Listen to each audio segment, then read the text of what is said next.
तुझ्या आयुष्यात किती वेळा तुला तोडून टाकलंय आणि तुला कधी लक्षात आलं का, त्या तुकड्यांनीच तुझं व्यक्तिमत्व तयार झालंय.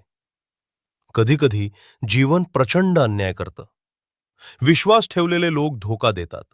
स्वतःचे लोक पाठ फिरवतात आणि स्वप्न तुझ्या डोळ्यासमोर चिरडली जातात. तेव्हा एकच प्रश्न, मीच का? आणि तेव्हाच स्वामी म्हणतात, तुला संकट दिली गेली कारण तू कमजोर नाहीस, तू निवडलेला आहेस. सर्वात काळोख रात्रीच सर्वात तेजस्वी तारे जन्माला येतात. आज तू जिथे उभा आहेस ते तुझं शेवटचं ठिकाण नाही, हा तुझा टर्निंग पॉइंट आहे. दुःख जे झालं ते तुझ्यावरचा भार नव्हता, तो तुझा ट्रेनिंग होता.